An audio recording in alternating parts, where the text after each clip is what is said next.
Okay, peeps, welcome back. So today we're going to be talking about which YieldMax ETF is the worst in terms of dividends. This is the dividend version, so let's get it. So what do I mean by the worst? Well, basically what I mean is historically speaking. So pretty much how we would figure this out is we would add all of the distributions up for each month that has been paid, divide that by the number of months. So in the case of Tesla, you would have 11 dividend payments, add all those up, and then divide that by 11. And that's what the number would come out to. And we're actually going to do that for each single one of these ETFs. So let's go ahead and get started. As you guys can see, I have these ridiculous amount of calculators up here.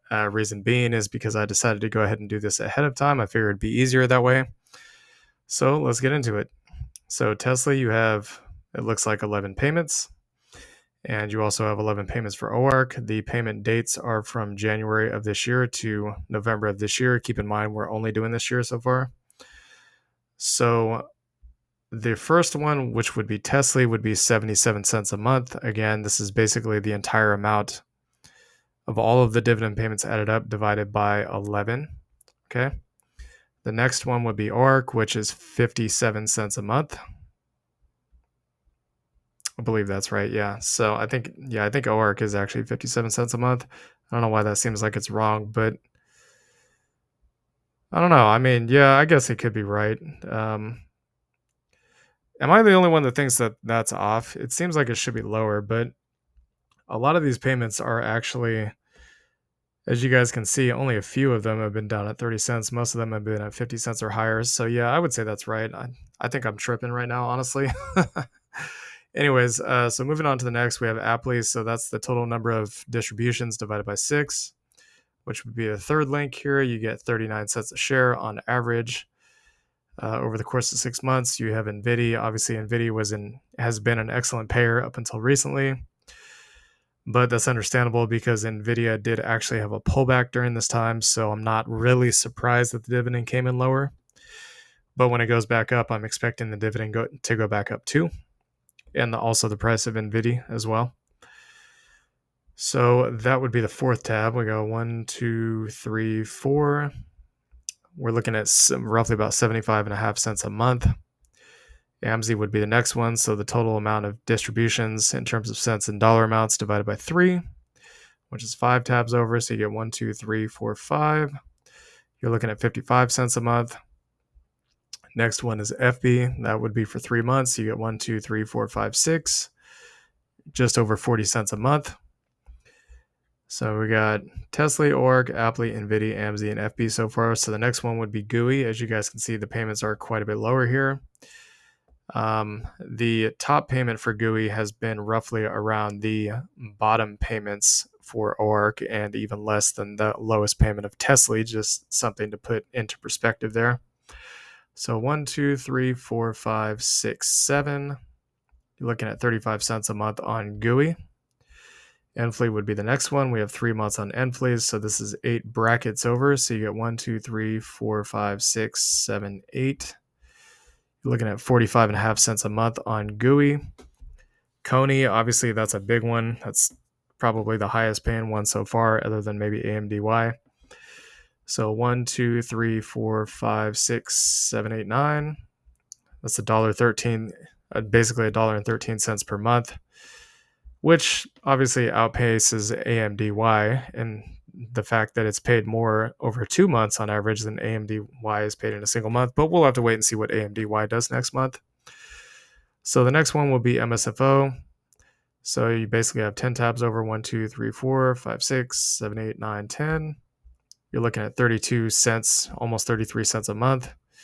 After that is DSO or Disney. So 1, 2, 3. There should be 11 brackets, 4, 5, 6, 7, 8, 9, 10, 11. And you're looking at roughly about 49.5 cents a month.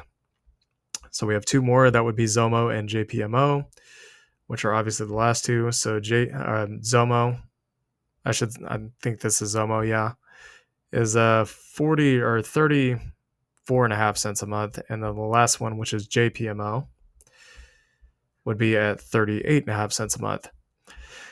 Now, we're not calculating AMDY, PYPY, or SQUE. Reason being is because, well, we only have one basically dividend payment for the whole year on these. These are the newest ETFs that they have, so we're not going to calculate those. Those should be pretty self-explanatory.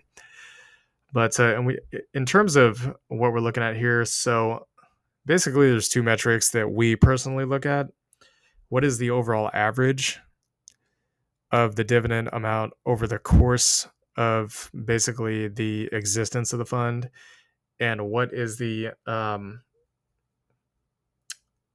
what am I trying to say here? So what is the average over the total number of months that it's paid a dividend? And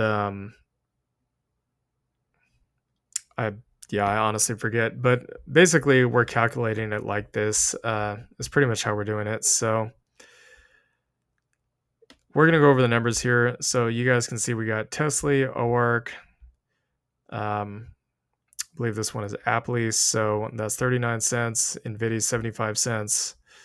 You got 55 cents here, 40 cents, 35 cents, 45 cents, $1.13, 32 cents, 49 cents, 34 cents, and 38 cents. So you can see that this 33 cents kind of sticks out like a sore thumb. We'll go over these numbers one more time just so y'all can see. Just keep going, keep going, keep going. And as you guys can see, yeah, that 32 cents definitely sticks out like a sore thumb. So this is basically 4 brackets over to the left from the last ETF that we took a look at.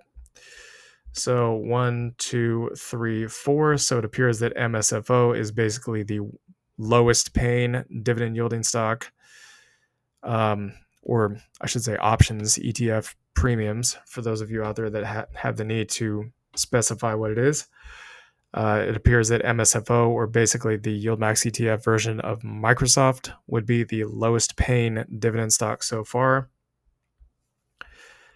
at 33 cents a month, which again, if we take a look at the history of Microsoft's dividend payments, you guys can see that the most recent payment is at 75 cents a share.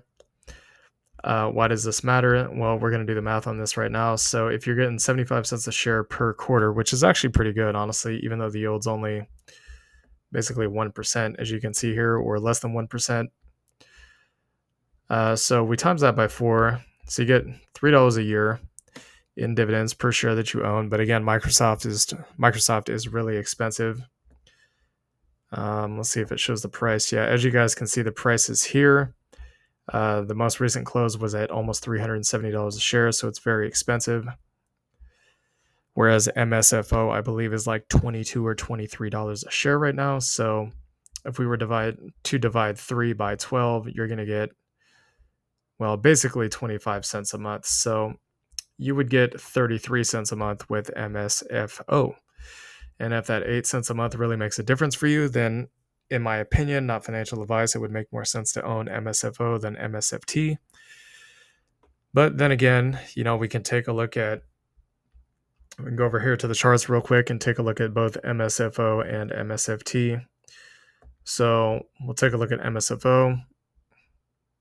You guys can see, I mean, these candle formations that you guys are seeing right here, where there's basically like flat lines, that indicates very low volume, low volatility. It's not a lot of shares being traded, which means that the ETF is not super highly liquid yet, like TSLY. I'll show you guys what I mean here. So you can see how these candles look on this chart.